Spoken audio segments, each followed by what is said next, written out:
Good morning, mathletes and film majors. It's Wednesday, August 15th, and the Olympics are over. Sadly, I have not regained any of my lost productivity. Instead, I'm just sort of in a state of post-Olympics depression. I did manage to search for a handball league, but not any close enough for me to play. I did find a lot of American handball teams. It actually looks a lot like what I called wall ball in, like, elementary school, and it's, like, much more widely spread than proper handball, which is sad. What is it about Americans that makes us want to take super awesome sports, take away their name, and turn them into less awesome sports? First football, now this? Faith points in America. But moving on, getting into the real topic for today. Caitlin, a response to your last video. Now, I'm not a writer, so I'm going to try to address some of your concerns from a reader's perspective. I wish I could be a writer, be all creative and eloquent and deep and stuff. Yeah. Ugh, that was well said, Susan. Exhibit A, why I should not be a writer. In my experience, I am seldom thinking about the writer when I'm watching a movie or reading a book. Instead, if the writer's doing their job, I should be too engrossed in the story to think about the writer sitting in that dark little room playing Puppet Master with my favorite characters. I never really think about this stuff, with a couple of exceptions. First, if the writing's super bad. Like when people put up quotes of 50 Shades of Grey on Tumblr, and I see them and I just sort of have to stop and think for a second, like, who in their right mind would write this crap? But for that to happen, it has to be, like, really bad. On the opposite end, it also happens to me if it's a really good story. Like, I'll be super caught up in it when I'm reading the book, but when I get to the end, I just kind of sit back and think about it. I'm like, wow, someone wrote that. Just kind of be in awe of that person for a while. Prime example, J.K. Rowling. Then again, she's kind of a special case too, because there was so much, like, media and things about how and where she wrote the book. It kind of forces you to think about it. Last exception, really weird stuff, but, like, good weird. Like, if there's a plot twist that I would just never guess in a million years and it's super creative, curse you, Stephen Moffat! I'll probably spend a little bit of time wondering, like, how they came up with that. I do worry about that some with, like, comic book writers. Who is texting me while I'm vlogging? Free Froyo? Okay.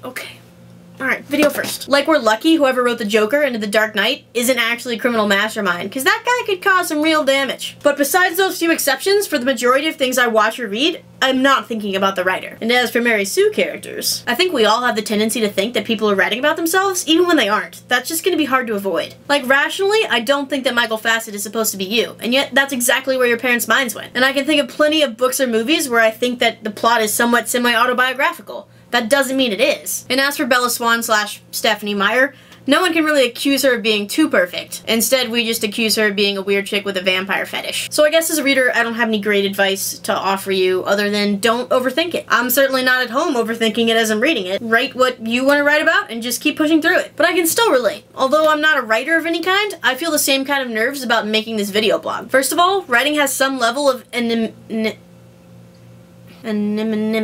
Oh god, I feel like Nemo. Anonymity.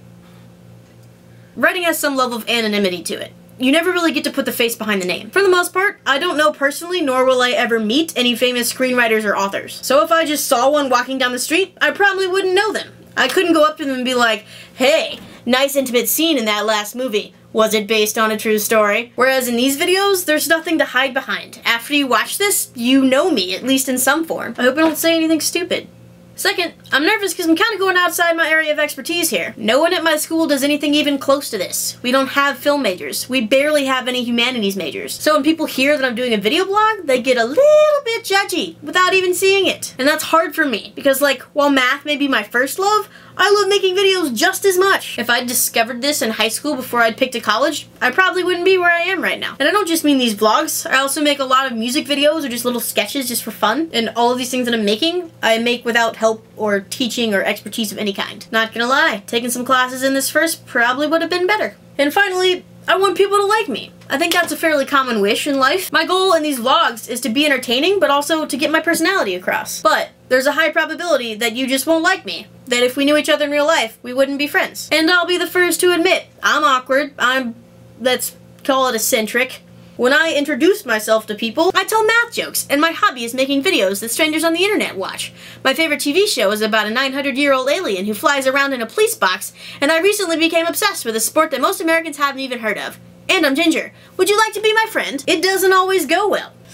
Perhaps I should work on my introduction. But I've just decided to accept the fact that, like in real life, where friendships don't always work out, perhaps you won't like me or what I talk about, and you just don't want to keep watching. And that's fine. I can get over that. I just need to keep making videos despite my nerves. I'll just do my best to keep pushing through. Caitlin, I encourage you to do the same with your writing. So, for the Mathletes, I'm Susan. For the film majors, Caitlin will be back on Friday. For everyone else, thank you for joining us. Froyo. Yum.